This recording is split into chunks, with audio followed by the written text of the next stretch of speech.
Ce programme vous est proposé par Castel Beer. Castel Beer, le goût de la réussite. Je suis Afrique, terre de tous les hommes. Je suis toi, moi, lui, l'autre, fier d'entreprendre, de réunir, de réussir. Je suis Afrique. Mélange de vie, de langue, de couleurs, de parfums, de goût fort. Je suis libre, créatrice inspirée, sensuelle et vibrante. Je suis Afrique des réussites nouvelles. Castel Beer, le goût de la réussite.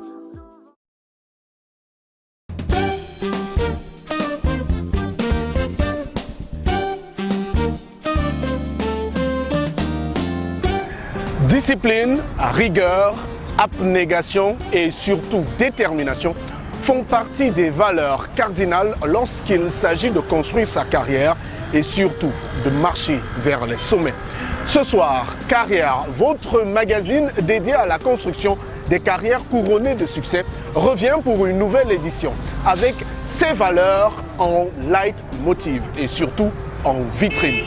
Un portrait en success story, une histoire inspirante d'un jeune entrepreneur déterminé à réussir et les conseils et astuces de notre coach en matière d'économie et de finances font partie des éléments au sommaire de cette édition de votre magazine. Tout de suite, je vous propose de découvrir ce sommaire dans le détail avec la voix de Jocelyne Zo.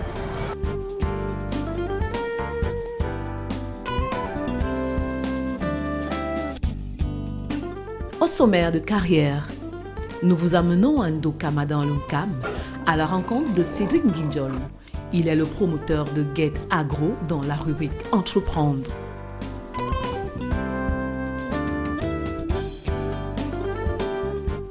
Découvrez le parcours inspirant du tout premier professeur titulaire des universités en génie civil au Cameroun. Le professeur Eric Amos Foudiet Mbiandoum se confie en success story.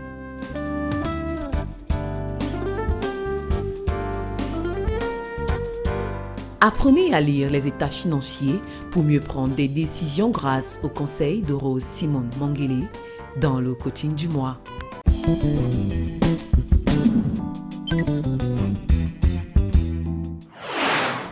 Ouvrons cette édition de Carrière en nous rendant à Ndokama, localité située dans le département du Nkam, région du littoral Cameroun.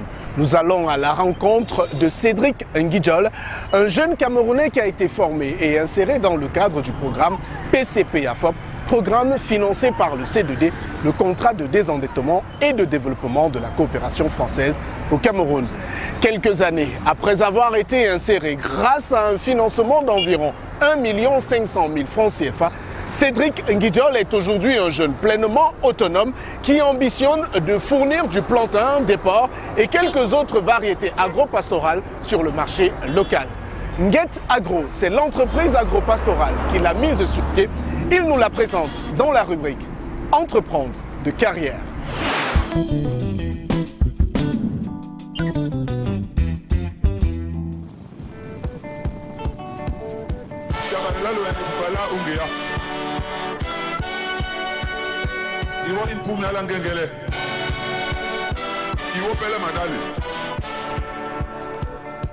Bonjour, soyez les bienvenus à l'équipe de Carrière.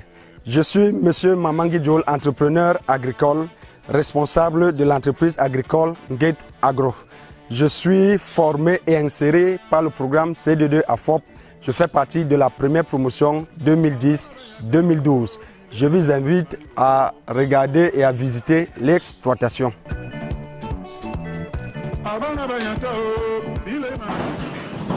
Ici, dans la porcherie, je travaille avec 3 gars. Cyril, celui qui est dans la porcherie, celui qui est responsable de la porcherie. De ce côté, on a son adjoint qui est Bello. Et derrière moi, il y a le frère Mohamed. Cyril, le vétérinaire avec le porcelet ici. Il a dit quoi? L'entreprise Get Agro fait dans le secteur agro-pastoral sur 2 filières, l'agriculture et l'élevage. Odi mana wodi ese beduwe osina yebunyate pai oyabasiye En secteur production végétale, on a le plantain, on a le cacao qu'on doit mettre en terre qui est en pépinière que nous allons visiter, on a la papaye et on a le poivre blanc.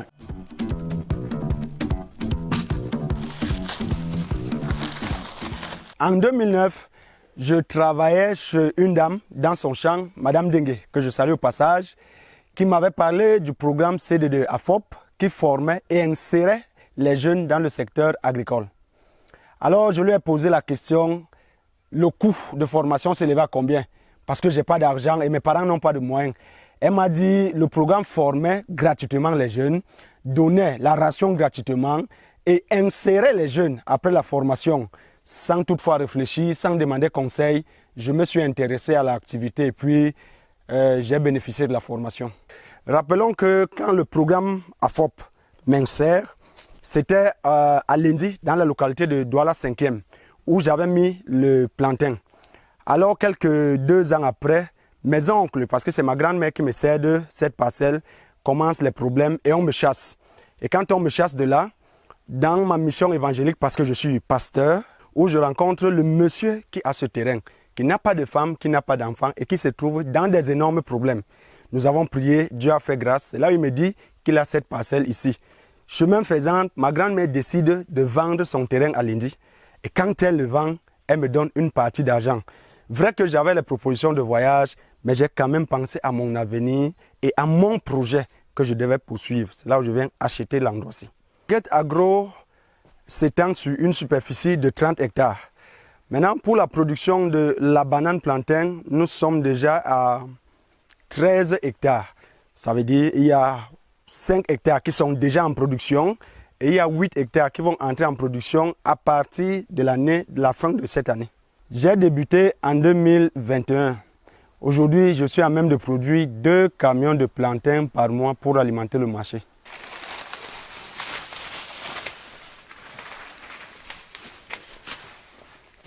Ça va aller. Venez ici. Nous sommes en saison sèche. Les feuilles comme ça, on ne doit pas les couper. Parce que celle-ci, elle est encore bien. Celle-ci, elle est bien. On coupe uniquement les feuilles mortes. Pourquoi? Quand on enlève les feuilles ici, en saison sèche, vous voyez qu'il reste seulement 3 feuilles. Quand le soleil va frapper ici, la plante va beaucoup souffrir. Par contre, si vous faites comme ceci,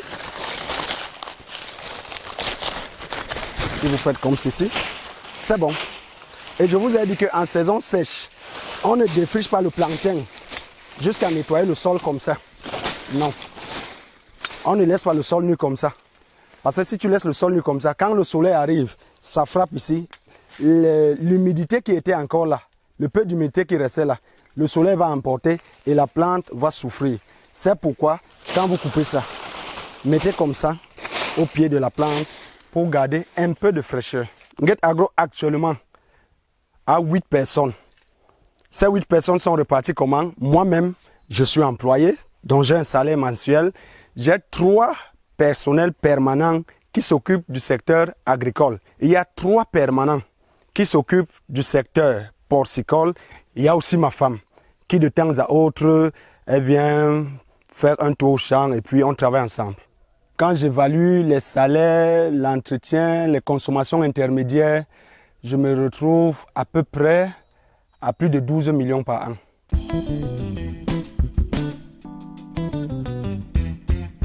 La grande difficulté que j'ai rencontrée à la mise de cette activité, même jusqu'à maintenant, c'est que les gars sont très malhonnêtes. Je me rappelle, il y a quelqu'un qui m'a pris ici plus de 500 000. Il était question qu'il abatte 10 hectares de terre et je lui ai fait une avance. Il est parti. Ils sont nombreux comme ça. Une autre difficulté qu'on rencontre ici, c'est avoir les employés permanents. Parce que ici, les gars veulent, ils travaillent, tu lui donnes son argent et puis il part. Donc je salue vraiment ceux qui ont accepté attendre 30 jours pour avoir le dû.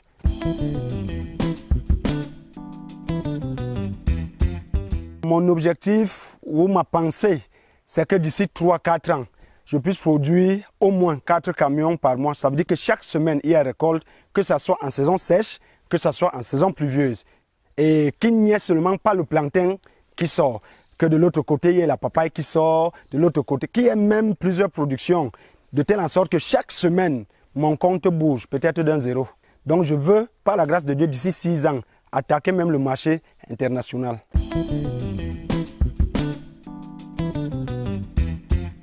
Je conseille aux jeunes, parce que moi-même étant un exemple, je prêche par l'exemple, la terre ne manque pas.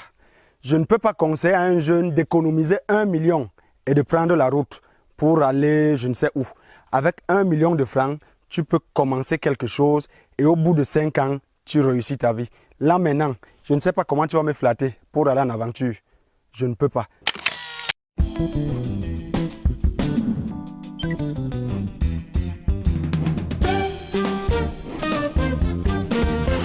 I am Africa, land of all mankind. I am you, me, him, them. Proud to create, to unite, to succeed. I am Africa. a mixture of life, languages, colors, flavors. I am free, inspired creator, sensual and vibrant. I am Africa of new success stories. Castle Beer, the taste of success.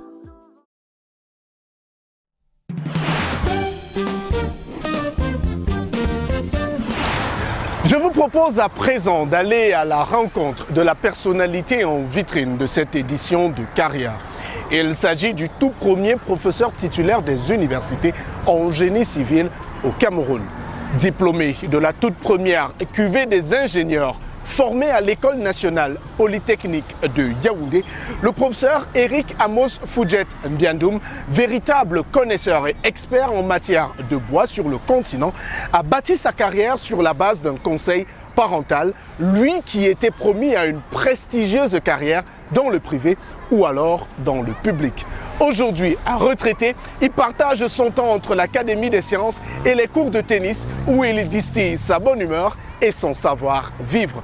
Son portrait et sa trajectoire vous sont racontés dans cet entretien unique réalisé avec Arnold Dahl et Alain Gobert-Quam au montage.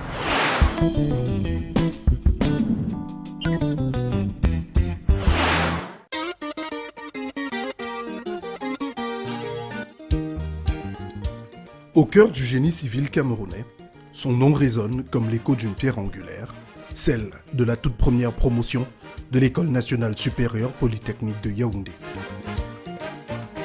Pionnier infatigable, il a tracé le sillon d'une excellence académique devenue légende au fil de 34 années de magistère. Premier professeur titulaire des universités en génie civil au Cameroun, il n'a pas seulement bâti des carrières, il a insufflé une âme à la matière. Son travail et son expertise sur le bois ont traversé les frontières pour en faire une référence mondiale. Dans les amphis comme sur les cours de tennis du monde, il distille son savoir-être et son savoir-faire avec discipline, rigueur et bonne humeur. Voici le portrait d'un passionné, un maître qui a formé des maîtres, un homme qui a suivi un conseil paternel avec fierté, un homme entier avec ses forces et ses faiblesses. Voici le portrait du professeur Eric Amos Fouget Mbiandoum.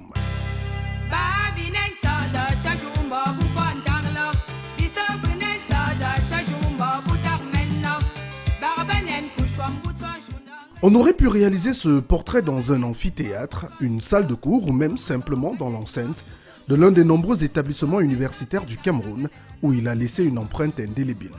Pourtant, c'est à l'hôtel des députés où il a désormais ses habitudes depuis son départ à la retraite que le professeur Eric Amos Fouget Mbiandoum a choisi de nous retrouver pour nous raconter son parcours. Une trajectoire singulière, celle d'un fils du Cameroun, serviteur fidèle de l'État, qui a mis toute sa science et son savoir au service de la formation de la jeunesse camerounaise. Quoi de plus normal donc que cet entretien ne tourne pratiquement qu'autour des valeurs de travail, de partage et de détermination qui caractérisent le prof. Le professeur Fouget Mbiandoum Amos Eric est un enseignant du supérieur des 10 universités camerounaises. J'ai commencé à enseigner à l'École nationale supérieure polytechnique de Yaoundé dès septembre 1976.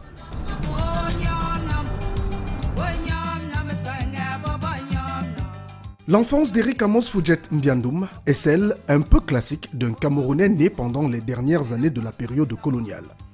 Un fils de commerçant né dans la localité de Saa dans le département de la Léké en plein cœur de la région du centre. Il y passe d'ailleurs ses premières années de vie ainsi que le cycle primaire au cœur du foyer familial, démontrant très tôt des aptitudes particulières pour le commerce et la gestion. Dans l'enfance, comme mon père me disait, j'étais déjà préparé à me battre tout seul. Parce qu'à l'école primaire, je vendais des bonbons. Et j'avais fait fabriquer une caisse où il y avait une fente. Quand j'avais un bénéfice, je me mettais dedans. Et c'est en fin d'année que je cassais pour voir ce que j'avais. Et mon père m'a dit, tape comme papa, tu seras un grand demain. Parce que ce que tu fais là est très bien. Mais ça ne s'arrête pas là. Parce que mon père était market boy, hein, et ma maman ménagère à la maison. Donc, pendant les vacances, pour aider mes parents à pouvoir assurer ma rentrée scolaire, je vendais les arachides sur ma tête. Les gens m'ont dit, je serai chauve. Pour l'instant, j'ai toujours mes cheveux. Au niveau familial, il ne s'appelle pas Eric. Il s'appelle Foudiet Amos. Donc Eric, c'est un pseudo qu'il a eu avec ses amis. Il a marqué son enfance par une manière d'anticiper. Tout ce qu'il faisait était anticipé. Avant d'aller au collège évangélique de Libamba, il avait déjà dessiné l'école, il avait dessiné.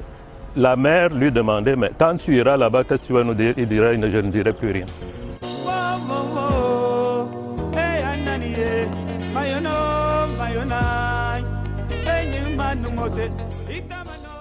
Passé l'étape du primaire, le jeune Amos doit intégrer le collège. Une intégration facilitée par ses capacités d'anticipation et sa débrouillardise légendaire qui lui permettent de se fondre dans le décor tout en mettant en avant son intelligence et sa sagacité unique. Celui qui est toujours premier de sa classe durant tout le secondaire traumatise ses camarades de classe mais surprend aussi au niveau familial. L'épisode du dessin du plan du collège avant même de l'intégrer est resté gravé dans les esprits. Moi, personnellement, je suis peu de choses pour le qualifier. Mais je n'hésiterai pas à dire que je le mets dans la trempe de professeur Cheikh Anta Diop et Aimé Césaire. Parce que le professeur Foudiet aujourd'hui est spécialiste en génie civil. Mais je peux vous assurer qu'il aurait pu passer n'importe quel concours. Exactement comme Senghor disait de Césaire. C'est-à-dire qu'il aurait pu avoir n'importe quel. Et pourquoi je parle du professeur Cheikh Anta Diop? Parce que je l'ai connu comme littéraire à travers ses œuvres. C'est plus tard que j'ai su que c'était un savant, c'est-à-dire celui qui a fait la datation au carbone 14. Et c'est pour dire que les savants généralement sont aussi des littéraires.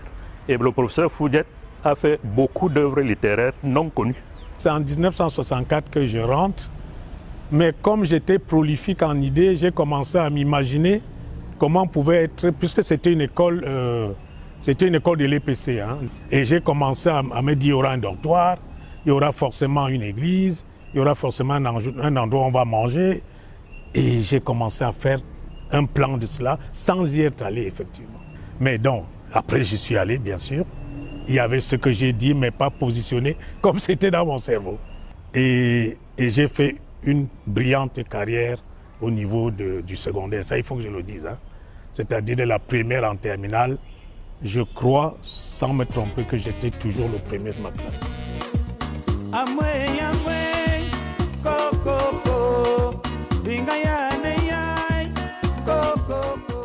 En 1971, nanti de son baccalauréat C, Eric Amos s'inscrit à l'Université fédérale du Cameroun à Yaoundé en faculté des sciences. Il y étudie les mathématiques et la physique. En deuxième année, son destin va changer. Avec la création de l'école fédérale polytechnique à Yaoundé, il a l'occasion de réaliser le rêve de son papa, celui de devenir ingénieur. Je me souviens que mon père me disait ceci, papa, parce que je porte le nom de son père. Hein. Quand j'étais étudiant, quand j'étais à l'école primaire, avec M. Caillou Blanc à leur époque, comme j'étais très brillant, il me disait toujours, des enfants comme toi, Moïse, parce que c'est le prénom de mon père, ils entrent à Polytechnique en France. Et mon père m'avait dit, si un jour on ouvre Polytechnique au Cameroun, il faut que tu y ailles. Voilà les motifs qui ont fait que je fasse le concours et je suis entré. Et comme alors en 1976, on était la première promotion, on est sorti. Et c'est le président Amadou Ahidjo qui est venu parrainer et nous remettre nos parchemins. À l'époque, il y avait deux grosses écoles d'élite. Il y avait le CUS, le Centre universitaire des sciences de la santé, et il y avait l'École nationale supérieure polytechnique, qui s'appelait à l'époque l'École fédérale polytechnique. Ce n'était pas encore l'École nationale supérieure polytechnique. Donc, on a ouvert uniquement pour la formation longue. La formation longue, c'est dans 5 ans, c'est-à-dire des ingénieurs de conception des génies civils. Nous étions dans les 8 premiers, comme j'ai dit tout à l'heure, dont on était spécialisé uniquement en génie civil. C'est plus tard que vont ouvrir d'autres options. Donc c'est une petite école à l'époque et gérée beaucoup plus par les Français venant de Nancy et de Lyon.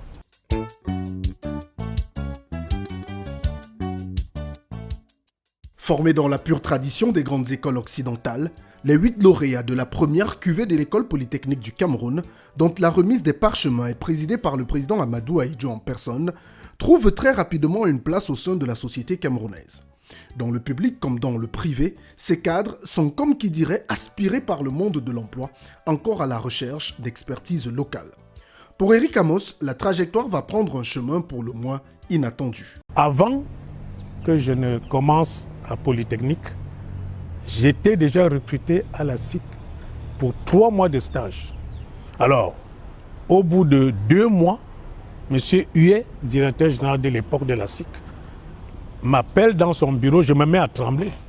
Parce qu'il faut 3 mois pour qu'on puisse soit dire que je suis retenu, soit me dire merci. Quand j'arrive dans son bureau, il me fait asseoir, je tremblais. Je sais qu'il va me dire c'est fini, on arrête là, votre stage est stoppé. Il me dit félicitations. Ce que vous faites à la Cité Verte, parce que c'est moi qui ai construit la Cité Verte. Enfin, même si j'ai laissé après pour aller ailleurs. Il me dit, j'arrête votre stage et vous êtes confirmé chef de service des travaux neufs, chargé de la Cité Verte. Je n'en revenais pas. Vous aurez 120 000 francs, vous aurez le gaz, l'électricité et une voiture de service. Alors, quelques temps après, le directeur, professeur Bontou Claude, je crois 2 semaines après, survient dans mon bureau. Je tremble, je ne comprends pas. Il me salue, je me mets debout, je ne m'assois plus. C'est mon directeur. Il me dit, professeur Foudiette, vous devez aller continuer vos études à l'étranger. Voilà, je vous ai fait recruter la veille comme assistant à Polytechnique, alors que je n'avais pas déposé de dossier. Il était très influent à l'époque. Vous aurez une bourse, vous arrivez au CROUS, vous aurez 800 francs français de bourse. Alors je suis perdu. Je viens d'être félicité par le directeur de la SIC et on me dit de laisser et de m'en aller. Vers qui je me retourne? Mais vers mon père. Dans le week-end, je m'en vais voir mon père à ça.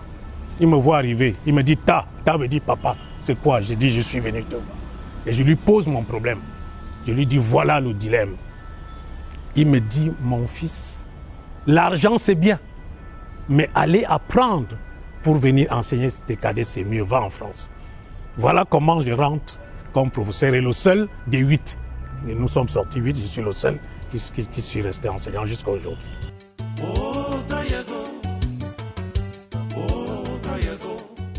C'est décidé, il sera enseignant. Direction la France après quasiment 2 ans dans les salles de cours de l'école polytechnique, où il entame sa carrière d'enseignant au rang d'assistant. J'arrive en France en 1978, puisque j'ai d'abord un peu enseigné ici avant d'aller. Et je vais donc rester avec des allers-retours, bien sûr, de 1978 à 1986. Je fais donc un DEA de génie civil à l'INSA de Lyon et ensuite un doctorat de 3e cycle. Enfin, on appelle ça doctorat d'ingénieur de génie civil en 1980, toujours à l'INSA de Lyon, et une thèse de doctorat d'état et sciences à l'université Claude Bernard Lyon 1.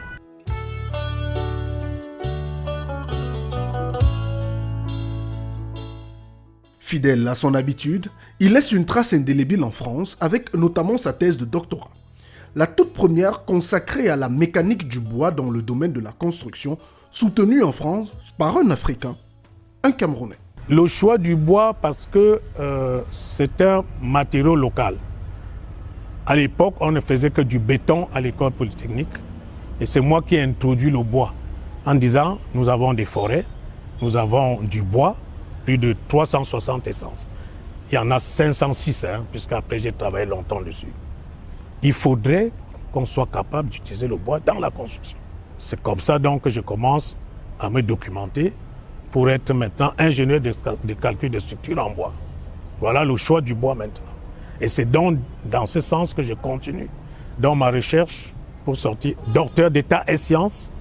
Et comme vous l'avez dit, c'est la première thèse dans l'Hexagone sur le bois, présentée pas par un Français, mais par un Camerounais, qui est donc le professeur Foudiet que je suis aujourd'hui.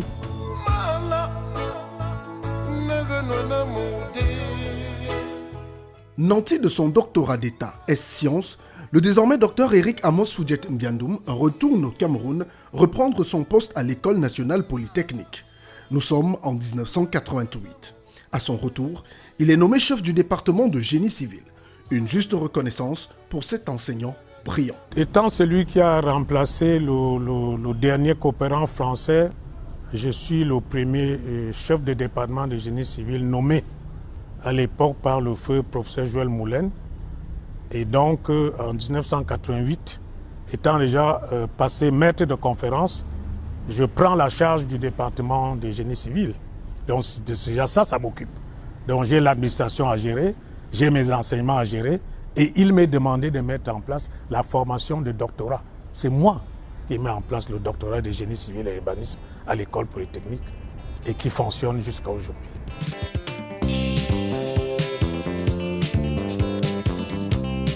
Durant son séjour comme enseignant à Polytech, il compte parmi ses étudiants son propre petit frère, Fridolin Senguet Mbiandoum. N'allez surtout pas croire que ce dernier ait pu bénéficier d'une quelconque faveur de la part de son grand frère. Bien au contraire.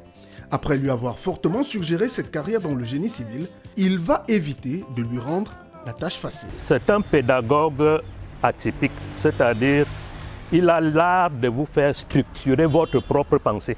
Il ne vous dispense pas seulement la connaissance, il vous amène à structurer votre propre pensée. Et à ce titre-là, il a été mon entraîneur dans l'enfance comme karatéka. Il nous a également appris à nous dépasser à l'école. Parce que quand il venait avec des prix. Si tu avais bien travaillé, tu avais des prix à l'intérieur de la famille. C'est un frère qui sait t'amener à te dévoiler. Moi-même, j'en suis un exemple. Parce que je peux vous dire que je suis aujourd'hui ingénieur de génie civil, mais je n'étais pas destiné à être ingénieur de génie civil.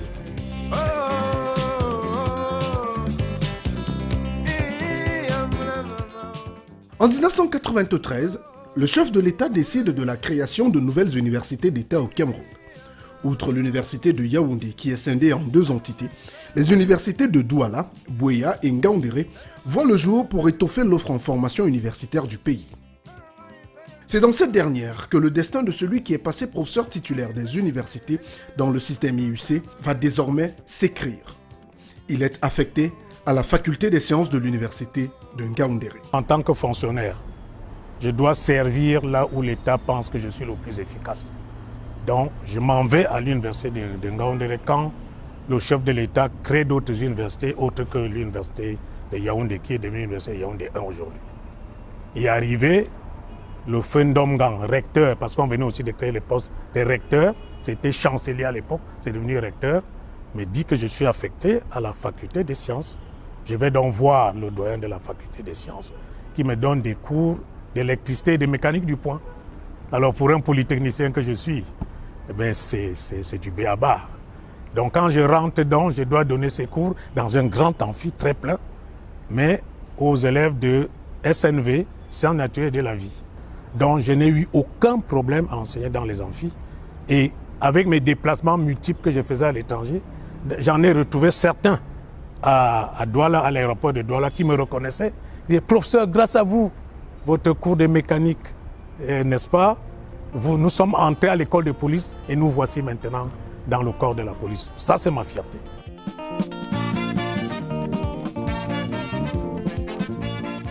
Fierté d'un enseignant qui a réussi à marquer son temps et son passage au sein de toutes les institutions où il est affecté. Entre-temps, depuis le début des années 90, le polytechnicien est également appelé à dispenser son savoir à travers le continent.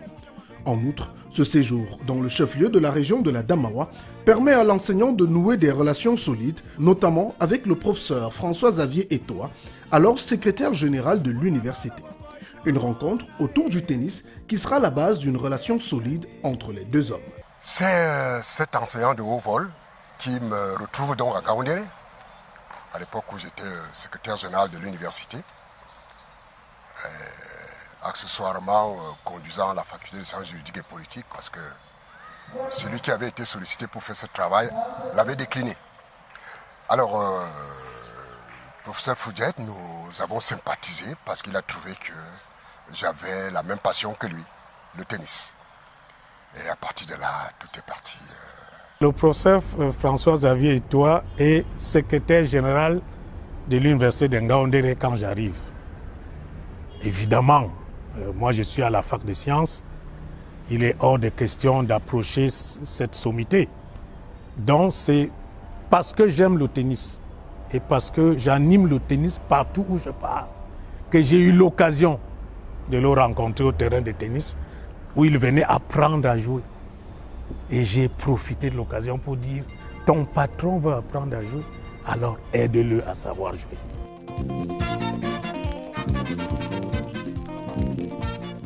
Nous reviendrons sur cette passion pour le tennis dans quelques minutes. Mais avant, revenons à la carrière prolifique de l'enseignant. Yaoundé, du 6 au 7 décembre dernier, l'École supérieure polytechnique de Yaoundé organise un hommage académique au désormais professeur émérite Eric Amos Foudiet Mbiandoum. Un événement rare puisqu'il est de coutume de rendre des hommages académiques après le décès du concerné. Les hommages ne sont pas nécessairement faits pour ceux qui sont morts. Les hommages académiques ne sont pas les requiem. Mais les hommages académiques, c'est des éléments, des choses que l'on donne pour rendre hommage à quelqu'un. Pour le cas d'espèce, en l'occurrence le professeur Foudiet, c'est le tout premier professeur titulaire de génie civil des universités au Cameroun.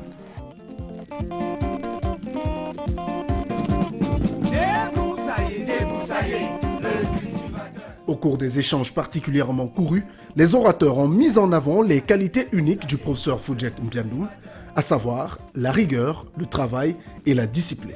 Des valeurs qui lui ont permis de contribuer à la formation et l'encadrement de nombreux docteurs en génie civil à travers le continent.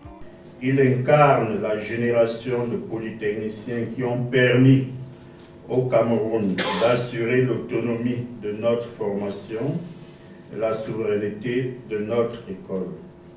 Aujourd'hui, l'École nationale supérieure polytechnique de Yaoundé a plus d'un demi-siècle d'excellence et d'engagement. Je dirais plus exactement 54 ans. Pour professeur Foudiet, 49 ans de contribution à la formation et à la recherche au service de notre pays. Il est un modèle de rigueur scientifique, d'excellence académique et d'esprit d'innovation. Il a formé plusieurs générations d'ingénieurs et de chercheurs et son influence dépasse largement le cadre de notre école pour s'étendre en Ngaoundéré, Tchang et ailleurs via Nkol Bisson. C'est un homme de rigueur. Ça, c'est ça qui m'a frappé en lui. Et il ne tarit pas d'innovation, d'idées. Souvenez-vous, la particularité de l'université de Ngaoundéré à l'époque était qu'elle n'avait pas de vice-recteur. Donc après le recteur, c'était moi, le secrétaire général. Donc il y a un certain nombre de choses. Et il ne se connaît pas dans l'administration, mais bon, vous voyez que sur des aspects plus ou moins liés à la technologie, au savoir, ben, il me donnait beaucoup de conseils. Je voudrais bondir pour dire que quand nous sommes à Yaoundé, puisqu'entre-temps j'ai donc été appelé par le chef de l'État à coordonner l'enseignement supérieur au Cameroun, à la direction du développement de l'enseignement supérieur au ministère éponyme. Le professeur Fodjet aussi est retransféré à Yaoundé. L'un des rôles du directeur du développement de l'enseignement supérieur, c'est qu'il est en même temps le secrétaire permanent du CCU, c'est-à-dire cette instance qui évalue les enseignants et qui fait des propositions pour leur promotion. Voilà. Il a été, il faut avoir l'honnêteté intellectuelle de le connaître. C'est lui qui m'a suggéré une méthode formidable qui a fait le bonheur dans l'évaluation des enseignants. Parce que ça participait de l'objectivité, de la rapidité et puis effectivement du caractère confidentiel des évaluations.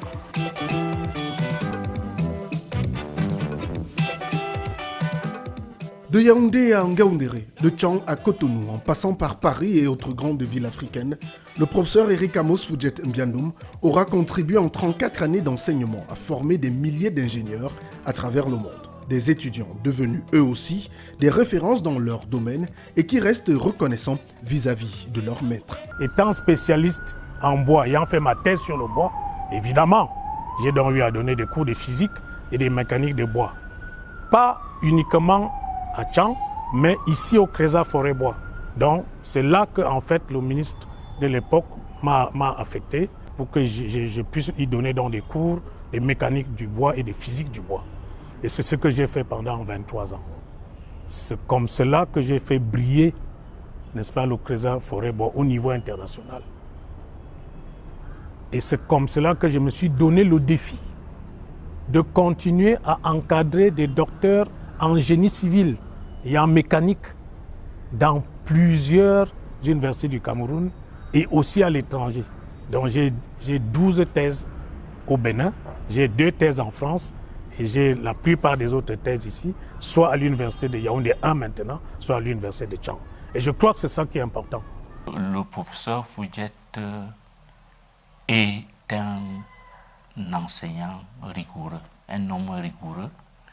Il est avenant, il est ouvert, il est chaleureux et il ne se dérobe pas à aucune difficulté qui pourrait se poser entre lui et les apprenants ou bien lui et ceux et d'autres. En cela, c'est un modèle. Comme je l'avais dit dernièrement dans mon discours, pendant mon hommage à l'école polytechnique, j'ai dit, un général n'est général que si lorsqu'il tourne sa tête, il ne voit pas la fin de la queue des personnes qu'il y a derrière lui. C'est-à-dire, il faut laisser, n'est-ce pas, des gens capables de vous remplacer.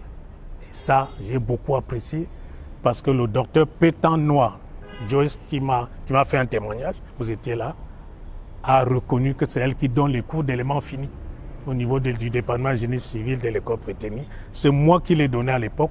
C'est moi qui l'ai donné à l'école polytechnique de Massoukou au Gabon. C'est moi qui l'ai donné à l'ENI, n'est-ce pas, au Mali, parce qu'il n'y avait personne en Afrique à l'époque pour donner ce cours très important d'éléments finis qui nécessite la maîtrise des grands logiciels. Donc je suis fier de cela. C'est le maître qui a formé les maîtres.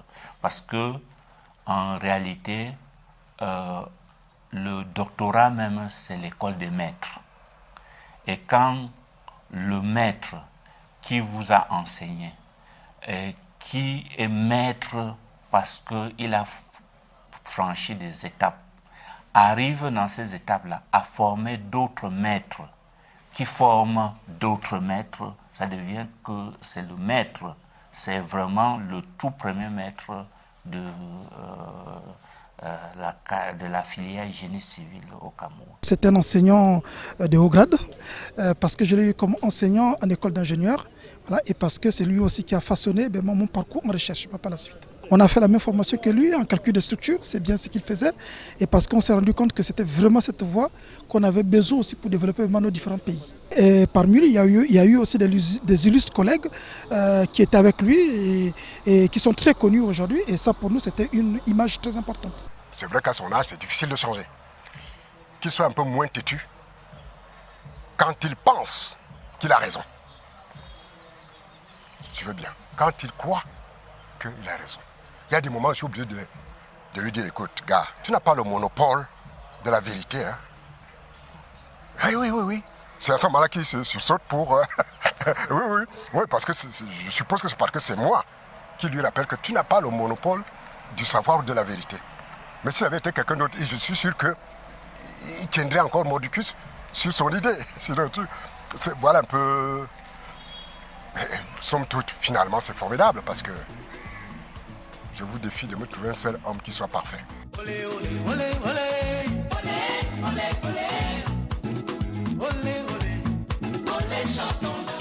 Un parcours rendu possible grâce au dévouement de son épouse, elle qui a su lui apporter un soutien indéfectible, s'occupant de l'éducation des enfants à chaque fois que l'enseignant était appelé à servir hors de Yaoundé. Madame Foudiet, vraiment, je demande que Dieu te bénisse, que Dieu prolonge ta vie sur terre, parce que ce que tu as fait comme sacrifice pour que j'arrive à ce moment-ci de ma vie, là où je suis, il n'y a que Dieu qui peut te remercier.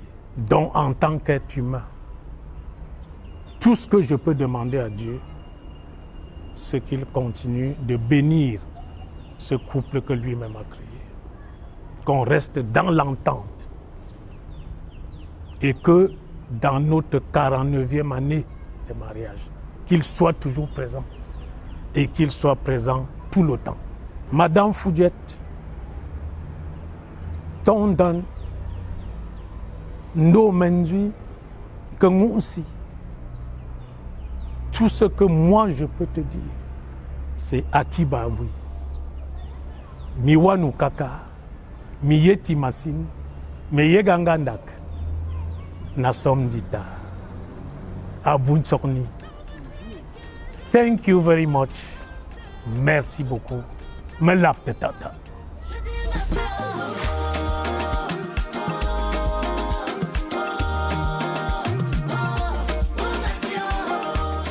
Changement de décor et de tenue. Nous retrouvons le professeur Foudiet Mbiandoum, cette fois avec une autre casquette, celle de tennisman.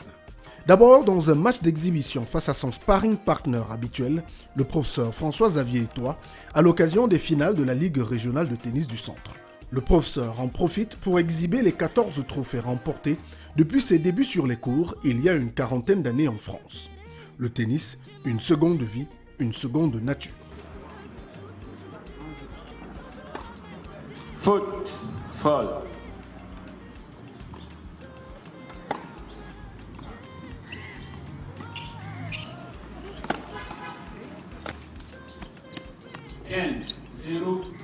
Le tennis l'accompagne partout. Dans son véhicule, dans ses valises, il y a toujours une raquette, une boîte de balles et une tenue pour pouvoir s'amuser sur le court. En Ngaoundéré, où il est affecté en 93, il va remporter la majeure partie de ses trophées et devenir la pierre angulaire du développement du tennis club local. À ce moment-là, c'est le ministre des Forces armées, le feu Saoudou Daoudou, qui est président trésorier du tennis club de Ngaoundéré. Alors, comme quand j'arrive quelque part, ce que je cherche, c'est le terrain de tennis et la piscine. J'ai tout de suite trouvé la direction du terrain de tennis. Et quand j'arrive, le feu Kodo de Save the Children, il est mort aujourd'hui, me trahit parce qu'on joue au tennis club de la SIC ici. Il dit au ministre, monsieur le président, ce monsieur que vous voyez venir là qui ne parle pas, mettez-le directeur technique, vous allez voir ce qu'il va faire du club, du tennis club de Ngaoundéré. Et le ministre est venu vers moi, il m'a salué, il a dit, monsieur le professeur, vous êtes directeur technique. Je ne pouvais pas refuser. devant une sommité comme ce ministre, j'ai accepté et j'ai bien fait mon boulot. Parce qu'à l'époque, il y avait la tripartite du Grand Nord, c'est-à-dire Ngaoundéré, Garoua, Maroua. On jouait au tennis, on s'affrontait. Et si quelqu'un gagnait la coupe 3 fois consécutivement, alors cette coupe revenait donc à ce club-là. Alors quand j'ai donc pris la direction technique et les gens m'ont suivi dans la discipline pour prendre des cours, venir répéter, nous avons gagné 3 fois consécutivement ce trophée. Et le feu ministre Sadouda était tellement content qu'il a pris ce trophée lui-même pour aller remettre au gouverneur de l'époque.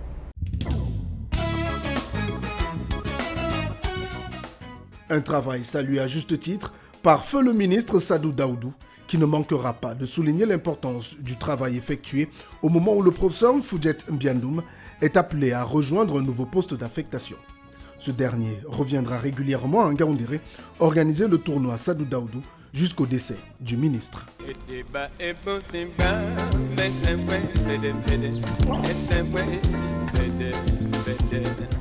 Quoi de mieux donc pour terminer ce portrait qu'une petite partie entre John McEnroe et moi. Une sortie en beauté et une occasion de tester la passion intacte de ce tennisman calme et particulièrement vicieux. Pourquoi John McEnroe comme... Parce que de tous ces grands de l'époque, McEnroe et John Borg, c'est McEnroe qui faisait rire les gens. Il casse les raquettes, il bavarde et il sait qu'on va le pénaliser. Et comme je suis un peu comme ça dans ma vie, j'ai dit, je suis John McEnroe. Voilà comment je le choisis par rapport à Borg, à John Borg.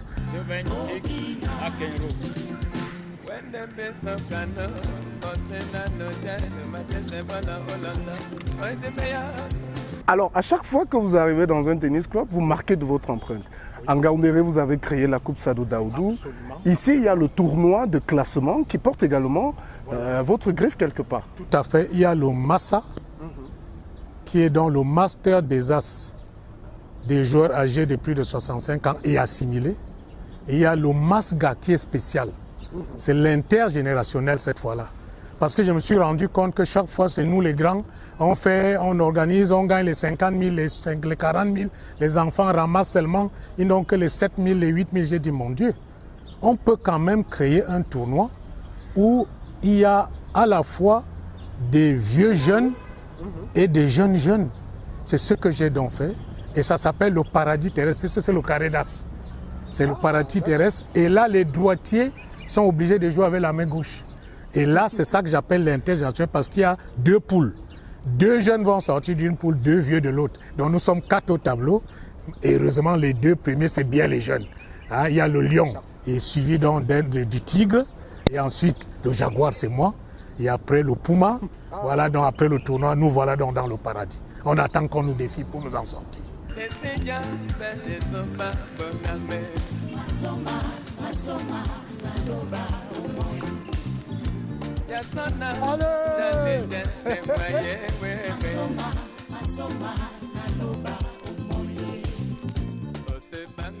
Il n'est pas facile à jouer. J'ai été champion de Ngaoundéré pendant 7 ans. 7 ans consécutivement, premier.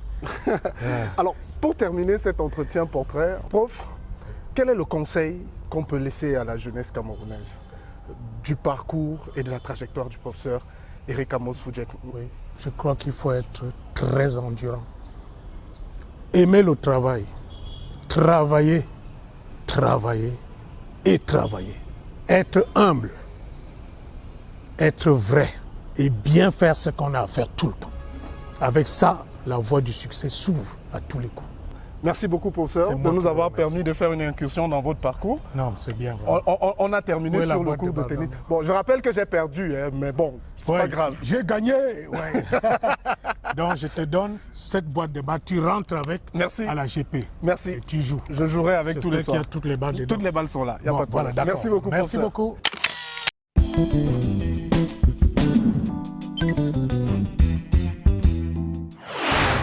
Dans la recherche de financement, un document est capital et essentiel pour tout jeune entrepreneur, puisque ce document fait l'objet d'une attention particulière de la part des financiers et même des banquiers.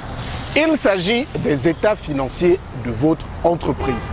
Il faut savoir les lire, il faut savoir les comprendre Et surtout, il faut savoir les présenter pour pouvoir séduire celui qui mettra du capital dans votre entreprise.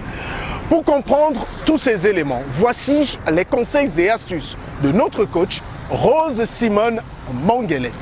C'est le coaching de carrière.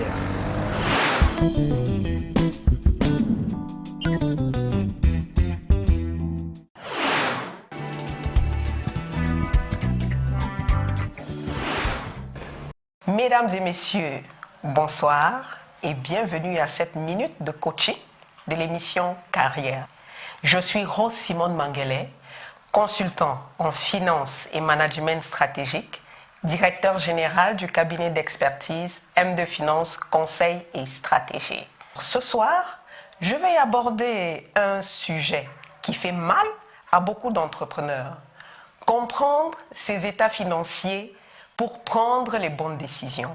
Parce que voyez-vous, des décisions que prennent les entrepreneurs dépendent de la survie ou la mort de leur entreprise. En général, les états financiers sont du gros charabia pour 80% des entrepreneurs. Alors, vous vendez, vous faites des recettes, mais votre business reste toujours sous perfusion.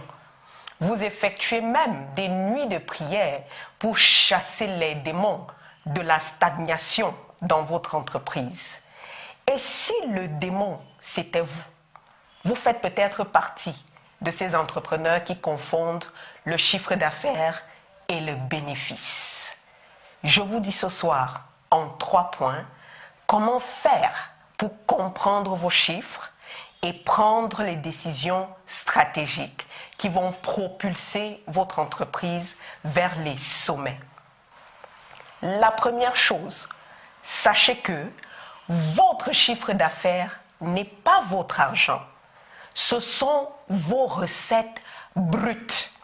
Alors, avant de danser le mbolé, aller au restaurant, prendre du bon temps avec vos amis, avec l'argent de vos recettes, vous devez vous calmer et comprendre cette deuxième chose.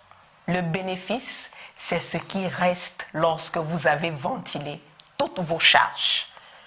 Quand vous avez une recette, vous devez payer la matière première, payer le transport, le loyer, l'électricité, l'eau, le téléphone, le salaire de vos employés, votre salaire et même les impôts. Après avoir tout payé, s'il vous reste un peu d'argent, là, vous pourrez dire que votre business est rentable. La dernière chose que je voudrais vous faire comprendre, mesdames et messieurs, c'est que faites confiance à vos chiffres. Ils sont votre miroir et ils ne vous mentent pas. Les chiffres disent la vérité, même si cette vérité fait mal. Maintenant, je voudrais vous donner un conseil, mesdames et messieurs, chers entrepreneurs. Votre comptable ne doit pas être le seul à comprendre vos chiffres. Apprenez à les scruter, à les analyser et à les comprendre. Parce que les décisions stratégiques comme augmenter le prix de vos produits ou alors baisser les prix, effectuer un investissement, suspendre une dépense inutile ou même prendre un crédit sont le résultat d'une étude minutieuse de vos chiffres. Mesdames et messieurs, les entrepreneurs, comprenez vos chiffres, écoutez-les, ils vous parlent et ils vous donnent les secrets pour la croissance de votre affaire. Surtout, n'oubliez pas, une entreprise dans laquelle on ne sait pas faire la différence entre le chiffre d'affaires et le bénéfice ne fait pas de profit. Elle ne fait que du bruit. Quant à moi, je vous dis rendez-vous au sommet. Mesdames, Messieurs, c'est ici que s'achève cette autre édition du magazine Carrière. Permettez-moi, avant de conclure, de vous souhaiter à tous et à toutes une heureuse année 2026, qu'elle soit couronnée de succès dans chacune de vos entreprises. Carrière revient dans un mois avec la même détermination. celle de vous aider à construire votre chemin vers le succès. D'ici là, portez-vous bien. Bonsoir. Ce programme vous a été offert par Castelbeer. Castelbeer, le goût de la réussite. Je suis Afrique, terre de tous les hommes. Je suis toi, moi, lui, l'autre, fier d'entreprendre, de réunir, de réussir. Je suis Afrique. Mélange de vie, de langue, de couleurs, de parfums, de goût fort. Je suis libre, créatrice inspirée, sensuelle et vibrante. Je suis Afrique des réussites nouvelles. Castelbeer, le goût de la réussite.